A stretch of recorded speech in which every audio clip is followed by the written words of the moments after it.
இயேசுவில் அன்புக்குரியவர்களே, புனித தோமா பெரிய விழாவை நாம் முழுமையாக கொண்டாடுகிறோம். இது ஒரு மிகப்பெரிய விழா. புனித தோமையாரை பற்றி சிந்திப்பது. நம்பிக்கையோடு வாழ வேண்டும். உண்மைக்கு சாட்சியாக, நம்பிக்கையோடு உண்மைக்கு சாட்சியாக வாழவே புனித தோமாவின் பெருவிழா நம்மை சிந்திக்க அழைப்பு விடுக்கிறது.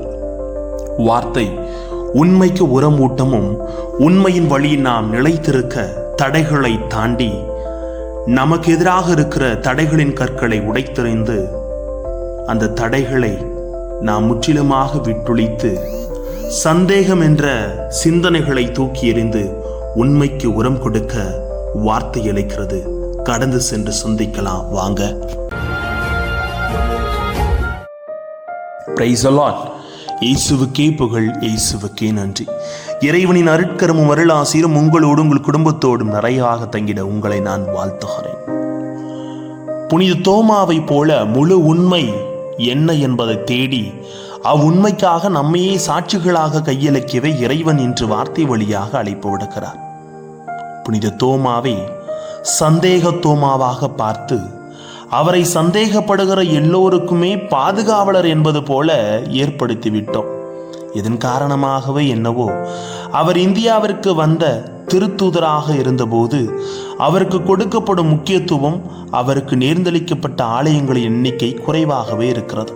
ஆனால் அவருடைய செயல்களையும் வாழ்வையும் இன்னொரு கட்டத்தில் அணுகும்போது அவர் நம் வாழ்வுக்கு கற்றுத்தரும் பாடம் அலாதியானது.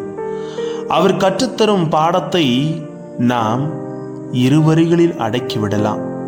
வாழ்வில் எது உண்மை என்பதை தேட வேண்டும். அந்த உண்மைக்கு சாட்சியாக நம்மையே கையளிக்க வேண்டும் என்பதைத்தான் அவர் கற்றுத்தருகிறார். இயேசுவின் உயிர்ப்பு என்பது வரலாற்றில் நடந்த ஒரு வித்தியாசமான நிகழ்வு. மற்ற சீடர்கள் அதை பற்றி சொன்னபோது அது உண்மைத்தானா என்ற தேடுதலின் தோமா ஈடுபடுகிறார். அவருடைய கைகளில் ஆணிகளால் ஏற்பட்ட தழும்பை பார்த்து அதில் என் விரலை விட்டு அவர் விழாவில் என் கை இட்டாலன்றி நான் நம்ப மாட்டேன் என்று யோவான் 20:25 அவர் சொல்லுகிறார். அவர் அடம் பிடித்தார்னு கூட சொல்லலாம். இந்த தேடுதல் அவர் உயிர்ப்பின் நேரடி அனுபவத்தை பெற காரணமாக இருந்தது. ஒருவேளை மற்ற சீடர்கள் சொன்னதை கேட்டு தோமா அப்படியே நம்பியிருந்தார் என்றால் அவருக்கு இந்த சிறப்பு அனுபவம் கிடைத்திருக்குமோ என்பது கேள்விக்குறிதானே. ஆகவே தான் மகாத்மா காந்தியிடம் கேட்டார்கள், பொன்னை விட மேலானது எது என்ற கேள்வி கேட்ட பொழுது அவர் கொஞ்சம் கூட யோசிக்காமல் உண்மை என்று பதிலளித்தார். புனித அவிழா தெரசா அடிக்கடி தம் சகோதரிகளிடம் சொன்னது உண்மையின் வழியில் நடங்கள் என்பதாகும்.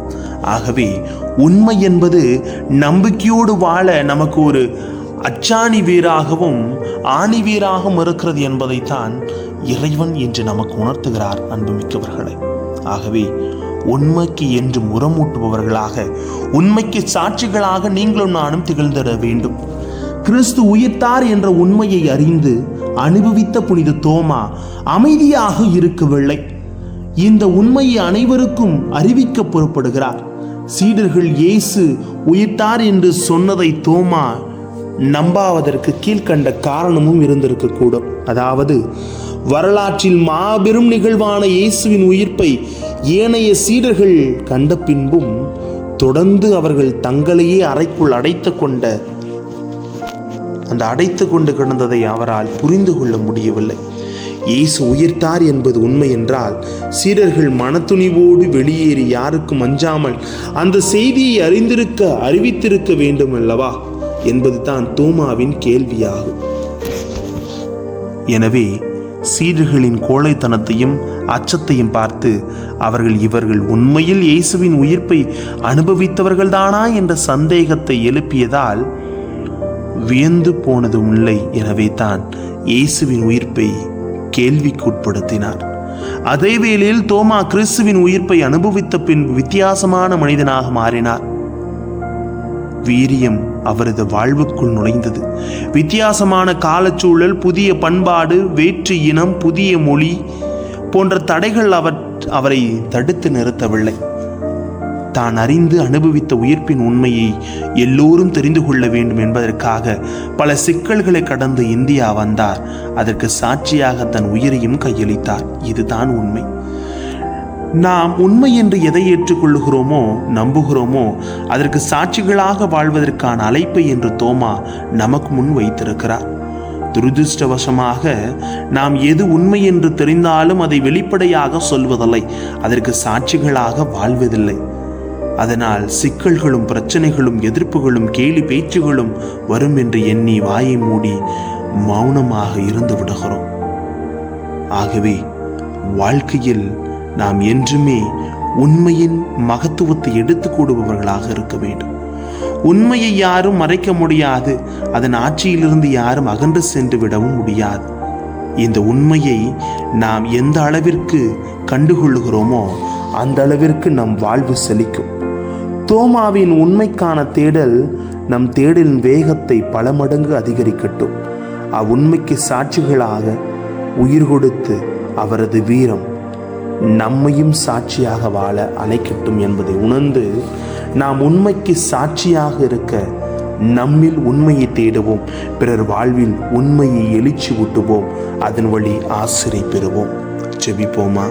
அன்பு இறைவா, தோமாவை சந்தேகத்தின் பேர்வழி என்று சொன்னாலும் அவர் சந்தேகம் உண்மைக்கு உரமூட்டியது என்பதை நாங்கள் அறிந்து கொண்டு குடும்பங்களின் பிளவுகளை தகர்த்தெறிந்து உண்மைக்கு உரமூட்டி உண்மையின் சாட்சிகளாய் வாழ எங்களோடு தங்கும் ஆண்டவரே. Praise the Lord.